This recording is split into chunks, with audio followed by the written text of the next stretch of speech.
नमस्कार, मेरा नाम विमल सिंह। बद्रीनाथ विधानसभा का उपचुनाव कांग्रेस ने जीत लिया है। कांग्रेस के प्रत्याशी लखपत बुटोला ने 5,224 मतों से जीत दर्ज की है। उत्तराखंड की बद्रीनाथ विधानसभा के इस उपचुनाव को भाजपा और कांग्रेस ने अपनी प्रतिष्ठा का सवाल बना रखा था, क्योंकि लोकसभा चुनाव से ठीक पहले राजेंद्र भंडारी ने कांग्रेस की सदस्यता और विधायकी से इस्तीफा देकर के भाजपा का दामन थामा और उसके बाद इस सीट पर उपचुनाव हुए। भाजपा ने फिर राजेंद्र भंडारी को प्रत्याशी बनाया, लेकिन जनता ने उनको सिरे से खारिज कर दिया। इस विधानसभा के चुनाव के जब परिणाम आने शुरू हुए तो पहले राउंड से और 15वें राउंड तक लगातार भारतीय जनता पार्टी पीछे रही, जिसके चलते कांग्रेस ने ये चुनाव लगभग 5,000 से अधिक मतों से जीत लिया है। 2 साल पहले जब उत्तराखंड विधानसभा के चुनाव हुए थे तो पूरी गढ़वाल की जो लोकसभा सीट है उसकी 14 विधानसभाओं में एकमात्र बद्रीनाथ विधानसभा ही एक ऐसी सीट थी जिसमें कांग्रेस जीती थी, और तब राजेंद्र भंडारी यहाँ पे 2,000 वोटों से जीत दर्ज करने में सफल हुए थे। लेकिन उन्होंने हाल ही में इस्तीफा दिया और वो भाजपा में शामिल हो गए। एक तरह से राजेंद्र भंडारी ने ये बद्रीनाथ की सीट थाली में सजा करके कांग्रेस के लखपत बुटोला के सामने रख दी। चुनाव के दौरान जो पब्लिक का जो रिएक्शन था वो भी काफी रोचक रहा है। जनता में शुरू से इस बात को लेकर नाराजगी थी कि राजेंद्र भंडारी ने कांग्रेस को छोड़ करके सही नहीं किया, और जिसका परिणाम चुनाव में साफ देखने को मिला। अयोध्या में भाजपा की हार के बाद एक धर्मनगरी और धार्मिक क्षेत्र बद्रीनाथ में भी भाजपा का हारना पूरी पार्टी के लिए बहुत बड़ा झटका है। ये इसलिए भी है, ये उपचुनाव भाजपा और कांग्रेस ने अपनी प्रतिष्ठा से जोड़कर बना रखा था। इसका अंदाजा इसी से लगा सकते हैं कि उत्तराखंड के प्रदेश स्तर के भाजपा का ऐसा कोई नेता नहीं था जिसने यहाँ पे आके प्रचार नहीं किया। खुद मुख्यमंत्री ने 5 से अधिक जनसभाएं की, रोड शो किए। 2 दिन में लगातार मुख्यमंत्री यहाँ डेरा डाले रहे, जगह जगह उन्होंने सभाएं की।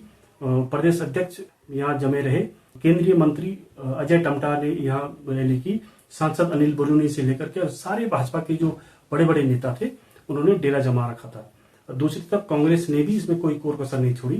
पूर्व मुख्यमंत्री हरीश रावत से लेकर के प्रीतम सिंह, गणेश गोदियाल, नेता प्रतिपक्ष यशपाल आर्य सहित सभी बड़े नेता चुनाव प्रचार में जुटे रहे, और आखिर में परिणाम कांग्रेस के पक्ष में आया। ये चुनाव का परिणाम इस बात के लिए भी एक संकेत है कि दल बदल करके जिस तरह की राजनीति की जा रही है, जनता उसको अब नकारने लग गई है। इन्हीं राजेंद्र भंडारी को 2 साल पहले बद्रीनाथ विधानसभा की जनता ने उस लहर में जिता करके विधानसभा भेजा था, जब पूरी भाजपा की सरकार बन रही थी, पूरा बहुमत भाजपा को मिल रहा था। उसके बावजूद भी यहाँ पे कांग्रेस के राजेंद्र भंडारी को जीत मिली। लेकिन वही राजेंद्र भंडारी जब भाजपा में गए पाला बदल के, तो जनता ने इसको बिल्कुल भी स्वीकार नहीं किया और सिरे से खारिज कर दिया और उनको 5,000 से अधिक वोटों से हरा दिया। ये सबक है उन नेताओं के लिए भी जो अभी तक तैयार बैठे थे कि वो भाजपा पे जाएंगे और वहां अपना भविष्य तलाशेंगे। ये उनके लिए भी एक संदेश है, और भाजपा के लिए भी एक संदेश है कि जोड़ तोड़ की राजनीति अब ज्यादा चलने वाली नहीं है, क्योंकि जनता इस खेल को अच्छी तरह से अब समझने लग गई है कि अब यहाँ पे उनकी बहुत ज्यादा चलने वाली नहीं है। अगर हम इस चुनाव के परिणामों को देखें तो 3 विकास खंडों में ये विधानसभा फैली हुई है, जिसमें जोशीमठ, दसौली और पोखरी विकास खंड है, और तीनों विकास खंडों की मतगणना 15 राउंड में हुई। 15 राउंड में लगातार हर राउंड में राजेंद्र भंडारी पीछे रहे हैं। सिर्फ एक राउंड था जिसमें उन्होंने लखपत बुटोला से ज्यादा वोट हासिल किए थे, लेकिन टोटल में तब भी वो पीछे ही रहे थे। और शुरू में जब 150 के करीब कांग्रेस को बढ़त मिली थी, और वो बढ़त 15 राउंड में 5,000 से ज्यादा हो गई। 5,224 वोटों से लखपत बुटोला ने चुनाव जीत लिया। इस चुनाव को लेकर के कई समीक्षाएं होती रहेंगी, और खुद भाजपा में भी इसको लेकर समीक्षा होगी। उसके पीछे कारण ये भी है कि राजेंद्र भंडारी के भाजपा में जाने से भाजपा कार्यकर्ता काफी नाराज थे, और पूरे संगठन ने उनको मनाने के लिए काफी बैठकें की, काफी मान मनोबल हुआ। उसके बाद ही भाजपा के कार्यकर्ता काम करने के लिए तैयार हुए। फिर भी ये माना जा रहा है कि कुछ स्तर पे उस तरह से काम नहीं हुआ, लेकिन जनता के बीच में भी इस बात को लेकर काफी नाराजगी थी कि राजेंद्र भंडारी ने इस तरह से पाला बदल के बिल्कुल भी ठीक नहीं किया है। और ये उन सब नेताओं के लिए भी एक सबक है जो ये सोचते हैं कि वो कहीं भी चले जाएंगे और जनता के बीच में फिर आकर के उनको बरगला करके दोबारा से कुर्सी हासिल कर लेंगे। राजेंद्र भंडारी विधायक थे और 27 तक वो विधायक रहते, लेकिन उन्होंने अपने कुछ निजी स्वार्थों के चलते इस सीट को छोड़ दिया, भाजपा का दामन थाम लिया। और इससे कहते हैं कि नेताजी छब्बेजी बनने के लिए गए थे और 2 केजी बन के रह गए जब वो विधायक थे, लेकिन अब वो विधायक भी नहीं रहे हैं। अब सवाल ये भी है कि राजेंद्र भंडारी का अब आगे का राजनीतिक भविष्य क्या होगा। हालांकि वो अभी भाजपा में है और ये भाजपा तय करेगी कि उनको आगे क्या वो जिम्मेदारी देंगे, लेकिन फिलहाल के तौर पे ये भाजपा के लिए, भाजपा के पूरे नेताओं के लिए करारा झटका है और कांग्रेस के लिए ये एक संजीवनी, एक बूस्ट है। कई मायनों में ये कांग्रेस के लिए चुनाव फायदेमंद रहा है। सबसे बड़ी बात ये रही है कि इस चुनाव में कांग्रेस का जो संगठन है वो बहुत मजबूती से चुनाव लड़ा, बहुत एकजुटता से चुनाव लड़ा।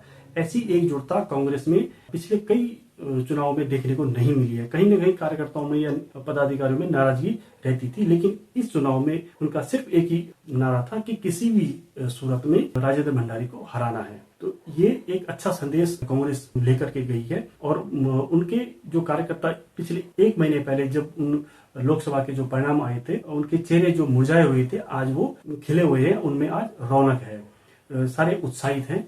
और ठीक दूसरी तरफ भारतीय जनता पार्टी के जो कार्यकर्ता हैं, नेता हैं, उनमें एक मायूसी है। 1 महीने पहले जब लोकसभा के परिणाम आए थे तो इसी बद्रीनाथ विधानसभा से भाजपा के प्रत्याशी अनिल बलूनी 8000 से अधिक वोटों से आगे रहे थे, लेकिन 1 महीने बाद जब यहाँ चुनाव हुए तो भाजपा के राजेंद्र भंडारी 5000 वोटों से हार गए। इन चुनाव की आगे भी समीक्षा होती रहेगी और काफी कुछ इस पे अब कहा जाएगा, बोला जाएगा और अब भाजपा के आगे की क्या रणनीति होती है ये भी देखने वाली बात होगी, काफी दिलचस्प होगा।